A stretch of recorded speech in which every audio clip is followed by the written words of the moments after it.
Hey guys, you got Crave here, and here's the short follow-up video I mentioned for the Prot Warrior guide I did about, I think 2 or 3 weeks ago. Now, this one took a while, mainly because there's just too much happening. And I know I always say there's too much happening. It's true. There's a lot happening all the time.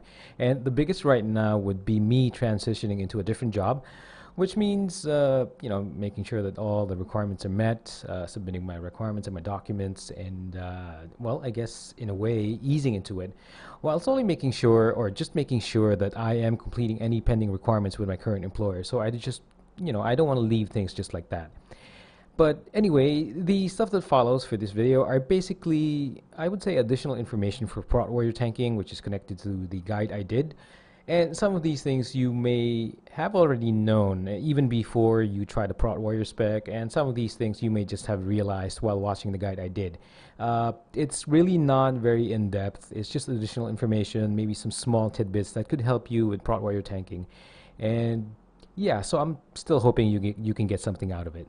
So, without further ado, let's get to it.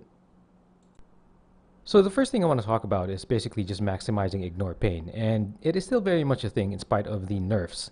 Now, it's not the same, but it is still strong, and yeah, I did feel it once they nerfed it, although I was a fresh 110 back when they nerfed ignore pain. I really did feel it. I felt invincible when it was still very strong, but once they made some changes, yeah, you could really feel the damage coming in. But it doesn't mean it's useless. It's just you could feel the damage now. You're no longer the invincible tank that just runs around and taking on content. Now, I just want to remind you guys that it is modified by attack power and AP, and I hope I mentioned that in my guide. Now, whether the AP is coming from mastery or straight up strength boost from whatever source like gear or pots, you have to keep that in mind. So it is also modified by a stat like versatility. So in terms of boosting it while actively tanking, make sure to reapply Ignore Pain or IP when you gain a boost in attack power or AP. So it doesn't matter where the source is coming from, but it would be to your benefit to simply reapply IP if you receive an attack power boost. Now, unless you are saving your rage for some special reason, this will boost your existing absorb or create a much larger absorb value than the normal. Now, if you are not actively tanking, let's say you're the swap tank, you're not the main tank, or it's just not your turn to actively tank the moderate to big damage, then what you should be doing is pooling your IP stack or absorbs to make sure you are ready for a swap. So in case, I forgot this fight, the eye fight, if you have to swap over to the horror, then what you simply do is while you're not actively tanking the damage mob, just make sure you pool your IP and build it up so that when the swap happens, you're basically ready to take on the damage. Now, about the stat priority I mentioned in the guide, yeah, I will still suggest what I mentioned there to boost up your haste to the levels you are comfortable with, and with basically with whatever you've experienced in the fights that you've gone through, whether it's a simple dungeon or a raid, whether it's normal or heroic or mythic, it doesn't matter. What your experience tells you, it's very important as a tank. You have to go with what it tells you, and I'm just hoping you are able to get the gear you need eventually. But if you are unable to basically bust out more shield slams or put up blocks or any ability soon enough, then like I mentioned, you have to stack a little bit more haste up until the point you are comfortable or where you find your abilities to be reliable. Now, I know some high-end tanks and some tanks on the forums I've been reading up on, they really push for very, very high values of haste. I don't know, 20, 25%. I don't recall the exact numbers they're saying, but it's really high. And all I can say is that once you really reach the level where it really works for you, you either go for the secondary stat, which is mastery or versatility. Again, of course, if you get something around 12%, that's really not going to be enough. Even I would say that it's just very low value in terms of haste. But push it higher to the level you're comfortable with. Then you go for the secondary stats. Now, in terms of those two secondary stats, other secondary stats that I mentioned, up until this point, I still prefer mastery, mainly because of the strong benefits it has, especially for blocking.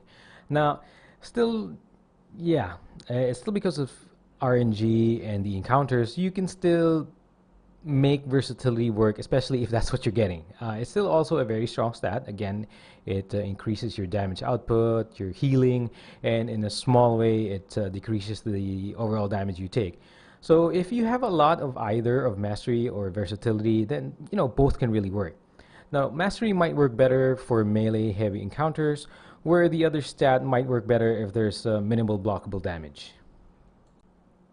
Now, in terms of the CDs you can use, yeah, I mentioned I think 4 in the guide, and well, Demo Shout, it is what it is. It's a frequently used ability that you can use, but like I mentioned there, I'm sure I mentioned it, that make sure you save it for much needed mitigation in situations in the fight. Now, Spell Reflection is also the same thing. You just basically use it for magic heavy or a magic heavy mechanic. Now, I just want to clarify the use of the other two strong CDs, which are Last Stand and Shield Wall. Now, this is just me, but I would generally use Last Stand in moments where your health was just sucked right out of you, and you use Wall in moments where you expect the damage, or you can sort of still predict the damage, the big damage that is incoming without, having been brought down to around 20%. Now, if you do pick up Impending Victory, if you still do that even in a raid, although I wouldn't personally recommend it, then you can use Impending Victory more effectively right after a popping stand. Now, about your wall CD, if you do the quick math in your head, you can sort of predict or estimate the damage you expect, and you can pretty much know whether shield wall will be enough. So, I know I said not to use both of your strongest CDs at the same time because you'd run out of CD after a few seconds. But if it comes to it, and when only when it is absolutely necessary, I suggest popping stand and then wall to give your healers a moment, and then of course the wall will be there to help you. Will be there to help your healers bring you back up. Now that leaves you very, like I said, it will leave you very, very vulnerable. And but yeah, I suppose it's better to be alive, especially if the boss or whatever you're trying to kill is down to the last, I don't know, 4 or 5%. Now, the last thing I want to talk about is the question of whether you should be concerned about your damage output. Now, the general answer is actually yes. Now, it can be frustrating to be in a fight where it takes forever to finish, or you're bringing it too close to a mechanic like Enrage. So yes, you should be concerned about your damage, which is why you may want to switch up your talents a bit, or maximize the usage of Focus Rage, Shield Block, and Slam. So generally, just to keep it simple still, as I always like to keep things simple, is that what you're seeing on your screen right now, it might look like that. Now, it's very simplified, but you can, of course, insert Battle Cry or any enhancer just before slamming your shield to increase your damage output.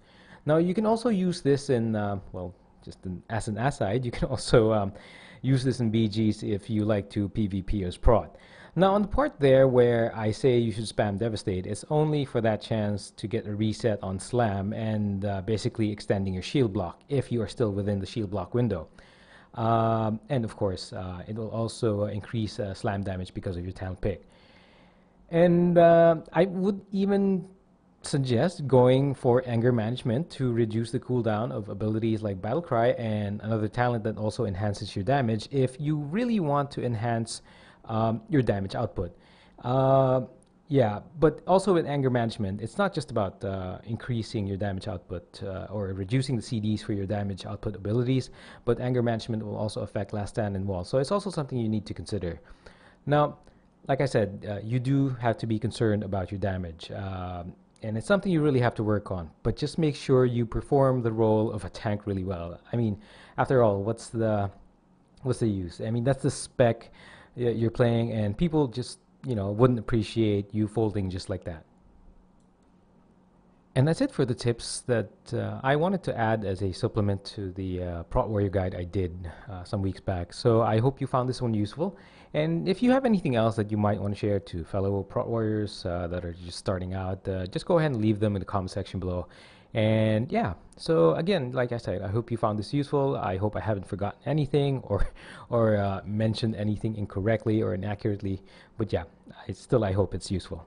So thanks for watching, guys. You got Crave here. Talk to you soon.